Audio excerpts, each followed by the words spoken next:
బులెటిన్లో బ్రేకింగ్ చూస్తున్నాం. తెలంగాణలో ఎన్నికల ప్రచారం నేటితో ముగియనుంది. కొన్నాళ్ళుగా హోరెత్తించిన మైకులు మూకపోతున్నాయి. ప్రచారం పరమాస్తమతితో ఆంక్షలు అమలు కానున్నాయి. రాష్ట్ర వ్యాప్తంగా 144 సెక్షన్ వర్తించనుంది. ప్రచారం కోసం వచ్చిన స్థానికేతరులు ఆయా నియోజకవర్గాల నుంచి వెళ్లిపోవాల్సి ఉంటుంది. మద్యం దుకాణాలు కూడా సాయంత్రం నుంచి మూతపడనున్నాయి.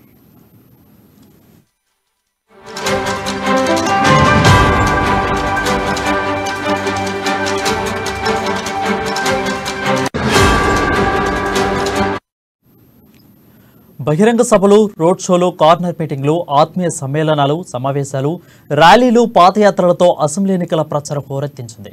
శాసనసభ ఎన్నికలకు అక్టోబర్ 9వ తేదీన ప్రకటన వెలువడగా ఈ నెల 3వ తేదీన నోటిఫికేషన్ విడుదలైంది. ప్రకటన కంటే ముందే రాష్ట్రంలో ఎన్నికల వాతావరణం వేడెక్కింది. అయితే నామినేషన్ల ఘట్టం పూర్తయ్యాక ప్రచార పర్వం మరింత ఉధృతంగా మారింది. అధికార బీఆర్ఎస్ పార్టీతో పాటు ప్రతిపక్ష పార్టీలు కాంగ్రెస్, బీజేపీ విస్తృతంగా ఎన్నికల ప్రచారాన్ని నిర్వహించాయి. మజ్లిస్, బీఎస్పీ, వామపక్షాలు సహా ఇతర పార్టీలు స్వతంత్రులు ఎన్నికల ప్రచారాన్ని చేపట్టాయి. ఆయా పార్టీల తరపున అగ్రనేతలు రాష్ట్రవ్యాప్తంగా ప్రచార సభలు, సమావేశాలు, ర్యాలీలు, రోడ్ షోలలో పాల్గొన్నారు. పార్టీ విధానాలను వివరిస్తూ వైరి పక్షాల వైఖరిని ఎండగడుతూ ప్రచారాన్ని వేడెక్కించారు. విమర్శలు, ప్రతి విమర్శలతో ఎన్నికల ప్రచారం కథనారంగంగా తలపించింది.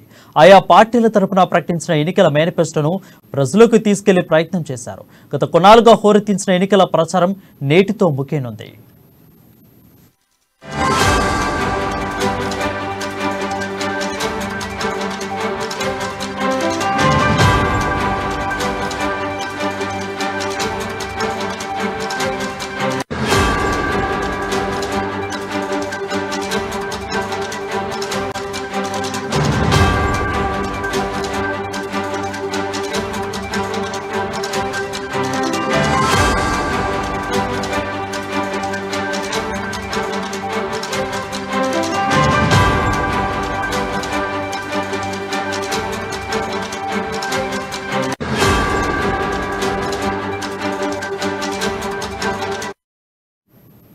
బ్రేకింగ్ న్యూస్ చూస్తున్నాం. తెలంగాణలో ఎన్నికల ప్రచారం నేటితో ముగియనుంది.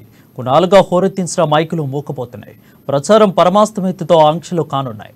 అయితే రాష్ట్ర వ్యాప్తంగా నోట్ 144 సెక్షన్ వర్తించనుంది. ప్రచారం కోసం వచ్చిన స్థానికేతరులు ఆయా నియోజకవర్గాల నుంచి వెళ్లిపోవాల్సి ఉంటుంది.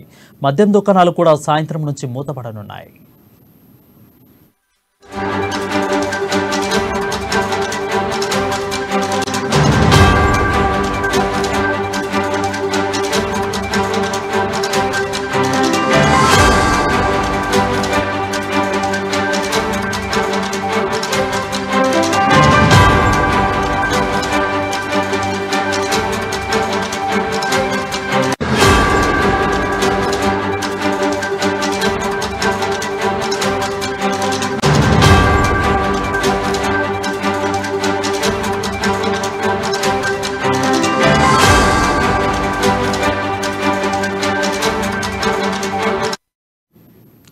ఇక బహిరంగ సభలు, రోడ్ షోలు, కార్నర్ మీటింగ్లు, ఆత్మీయ సమ్మేళనాలు, సమావేశాలు, ర్యాలీలు, పాదయాత్రలతో అసెంబ్లీ ఎన్నికల ప్రచారం హోరెత్తించింది.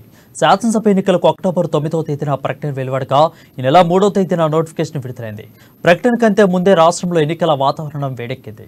నామినేషన్ల ఘట్టం పూర్తి కాక ప్రచార పర్వం మరింత ఉధృతంగా మారింది. అధికార బీఆర్ఎస్ పార్టీతో పాటు ప్రతిపక్ష పార్టీలు కాంగ్రెస్, బీజేపీ విస్తృతంగా అసెంబ్లీ ఎన్నికల ప్రచారాన్ని నిర్వహించాయి. మజ్లిస్, బీఎస్పీ, వామపక్షాలు సహా ఇతర పార్టీలు స్వతంత్రులు ఎన్నికల ప్రచారాన్ని చేపట్టాయి. ఆయా పార్టీల తరపున అగ్రనేతలు రాష్ట్రవ్యాప్తంగా ప్రచార సభలు, సమావేశాలు, ర్యాలీలు, రోడ్ షోలలో పాల్గొన్నారు. పార్టీ విధి విధానాలను వివరిస్తూ వైరి పక్షాల వైఖరిని ఎండగడుతూ ప్రచారాన్ని వేడెక్కించారు. విమర్శలు, ప్రతి విమర్శలతో ఎన్నికల ప్రచారం కథనారంగంగా తలపించింది. ఆయా పార్టీల తరపున ప్రకటించిన ఎన్నికల మేనిఫెస్టోను ప్రజలకు తీసుకెళ్లే ప్రయత్నం చేశారు. గత కొన్నాళ్లుగా హోరెత్తించిన ఎన్నికల ప్రచారం నేటితో ముగియనుంది.